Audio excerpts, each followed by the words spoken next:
it is moving left. Look at that. Oh yeah. Wow, there is a lot of water right here for sure. Hey guys, welcome to another Out of Spec Bits episode. It is pouring rain outside right now, so I think what we should do is go see if FSD can work in torrential downpour. This is like red on the radar map, pretty crazy rain. It's just about to pass through, so we may catch the tail end of it, but a lot of people talk about how driver assistance systems need multiple sensors for redundancy. And the reason they say that, and a lot of people you'll hear will say, okay, FSD maybe works really well, camera only, vision only, on a beautiful sunny day with no bad weather. Well, we've got a pouring rain downpour situation happening at the track right now. And I'm going to grab Alex. We're going to run out to the car and put it in FSD and see what the heck happens. It's just a quick little extra video. We figured we'd go test it out. This is not us saying these are the worst possible conditions. There's fog, there's nighttime, there's snow, there's other things that can happen. This is just a heavy rain scenario in the middle of the day. Typical big North Carolina summer thunderstorm rolling through. So let's just take the car out, go down the highway for an exit, and see what the heck happens.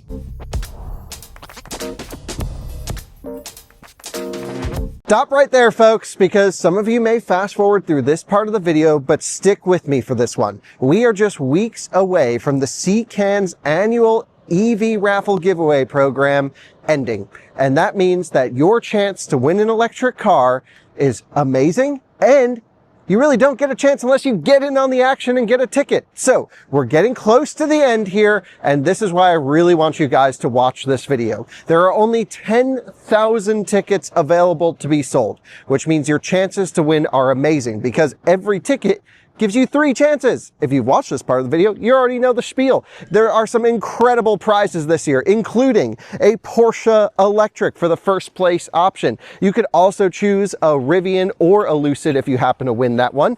And that is just so cool. I mean, the prizes are amazing. They cover all taxes and fees as well. Second place option, Rivian R2, the freaking awesome vehicle. Volkswagen ID Buzz or Hyundai Ioniq. And the third place opportunity is the new Chevy Bolt EV.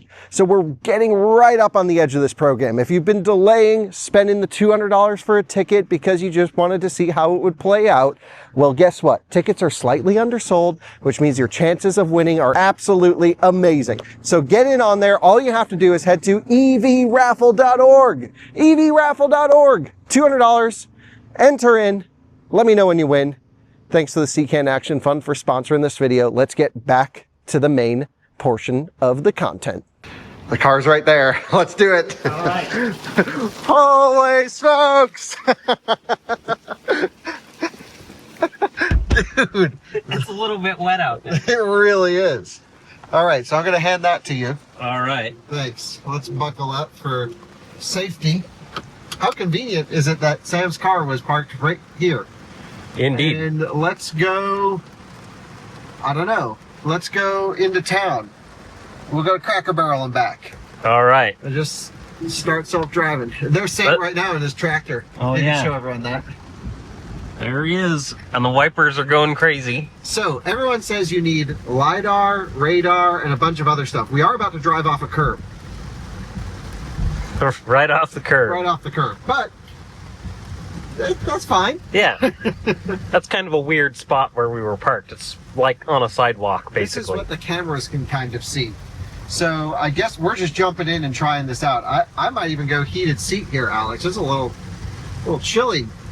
If I go here to software, we are on FSD version 14.3.4.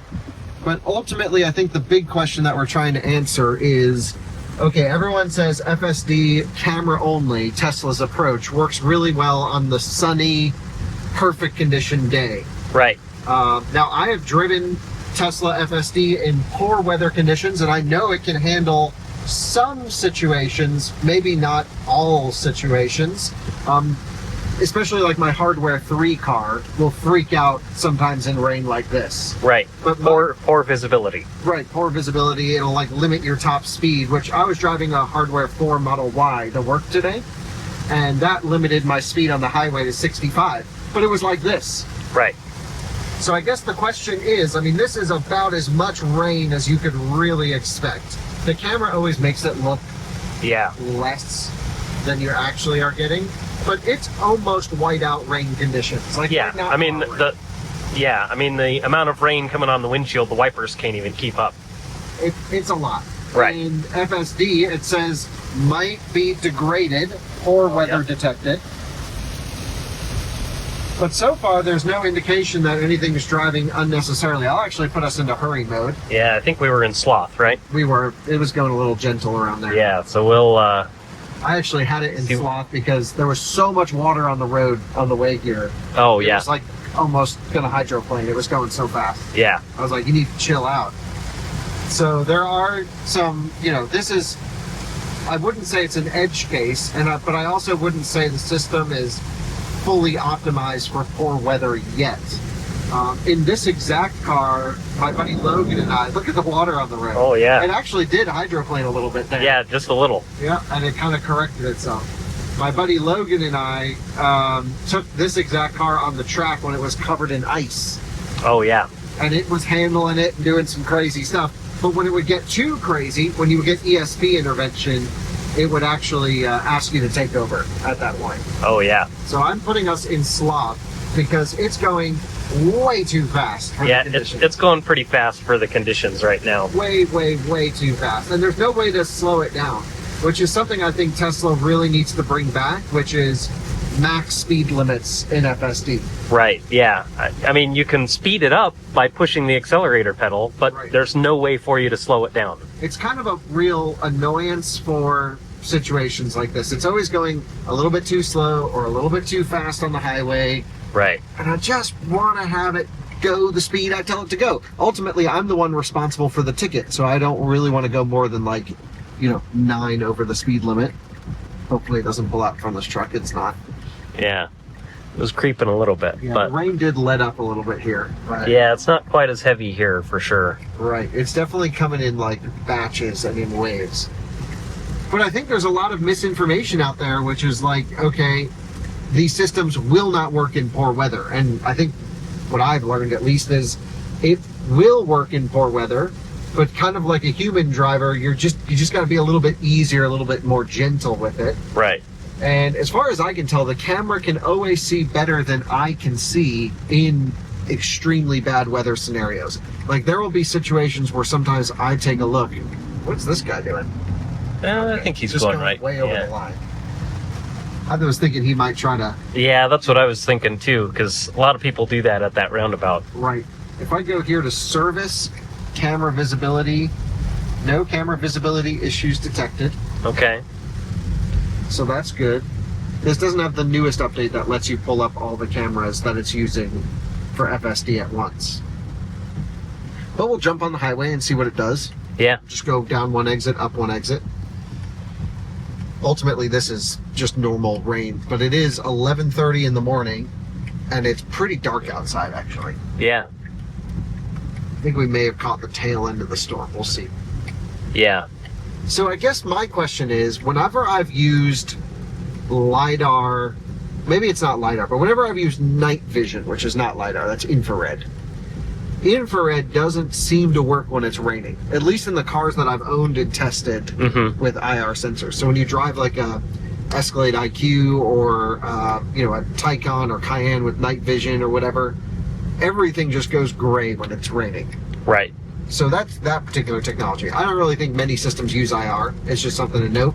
LiDAR does see through rain, I believe. Right. But I do know that in really sunny conditions, LiDAR struggles. Right. It has to up the power of the output device. We're going real slow on the highway now. See here, it shows... stuck behind this slow poke. You see this indication here, Alex? It says maximum speed limited. Poor road conditions detected.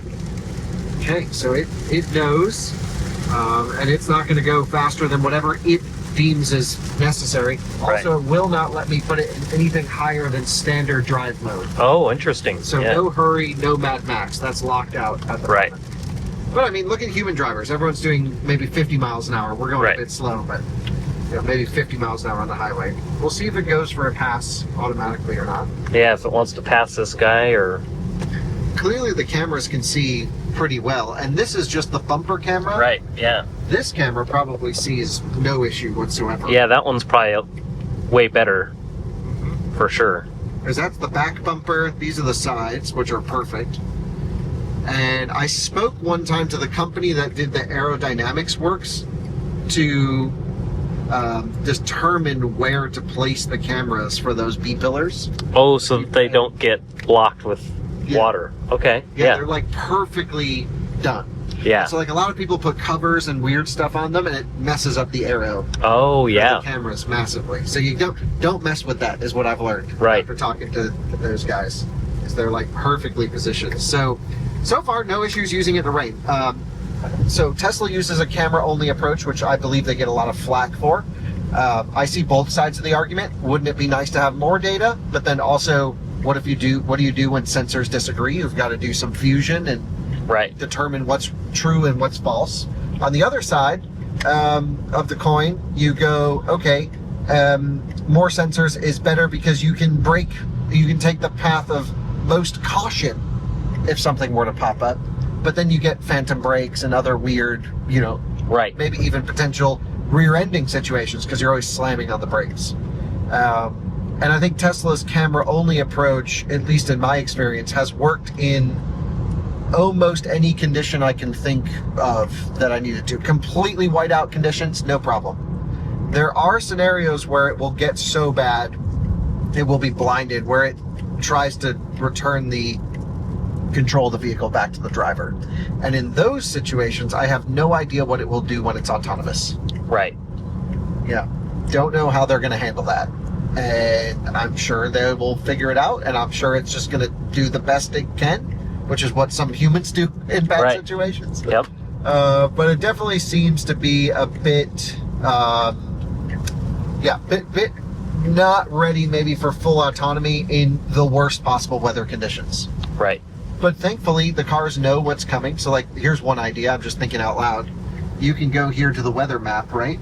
And it will show, okay, we've got another thread. No, we're pretty much out of the bad storm. It was that. So it can know, oh my gosh, we have some bad weather coming. Let me just park, let that bit of the storm go by. Right. And then get back to autonomous driving. Just an idea. Yeah. There's ways to make anything work, really. So now we want to go back to work. And it's auto going to get in the left lane. Very snappy response. Sweet. So there we go. Does it work in extreme rain? The answer is yes. Yes. It does. And with Hardware 4, I can't really think of a visual situation in terms of rain or snow or ice that I've got it in that it won't work from a visual perspective. There's stability stuff where it's like, oh, if you get a big yaw moment, if you're sliding, if it loses traction, it'll actually do what it can. But if you trigger stability control for too long, then it auto puts the responsibility back on the driver to drive. Right. But pretty cool what they can do with just cameras. The whole industry was kind of against them. Yeah. I don't really care one way or another how companies get this stuff to work, but like this works really well with just camera only. Right. I see no reason a LiDAR would have benefited us during this drive today. Just my experience. So, Alex, any thoughts on sensors? I don't think I've ever talked to you about that. What's your preference? Because you have a Tesla with radar. Right. My car has radar. I mean, I would say that redundancy is good, but as long as it works, then does it really matter? I would agree with that. Right. Yeah, I mean, this has 8 cameras. That's a lot of redundancy. Right. I've only got 2.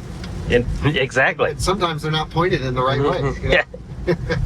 So I think it's a lot better than what humans could do most of the time, at least. And it's so good. I mean, I just trust the car so much to get me down the road, and I'm just looking around for any critical safety issues. So there we go. Just a fun test to see if FSD works in really bad conditions. And the answer is, at least on this day, at this time, in this car, yes. It seems to be doing the trick. Thanks so much for watching. See you on another Out of Spec Bits episode soon. Bye-bye. we are just about to go through a major hydroplaning spot, which is on the second bridge. I saw the cars coming when we were coming down. Right. I'm really curious to see what this does. Yeah, because the truck in front of us is going to blind us. Right, it's going to blind it, so the car isn't really going to see it until we're right on top of it, essentially. Exactly. Okay, I can see brake lights up ahead from people. It's going to get a little sketchy through here. This is always a situation. Oh, but we're really slowing down. Oh, yeah. Someone is losing it. Here we go. Yeah, I bet someone really slowed down for this. It is moving left. Look at that. Oh, yeah. Wow, there is a lot of water right here, for sure. Oh, we did get splashed pretty good. Still everything FSD, though. Yeah. I wonder what it would have done if there hadn't been such a traffic backup right here. Would it have just plowed right in, or would it have slowed down? That's a good question. I bet it would have just flown right through that. Yeah. It does slow down for big puddles, though, and it knows to avoid them. Originally, it would just like phantom brake and have odd reactions, so it's learned puddles. Yeah. It's funny to watch it figure things out. That was a lot of water, though. Yeah, that was deep. Yeah, so they got to work on engineering the drainage for that bridge. Yeah, apparently the drainage in that spot isn't so good.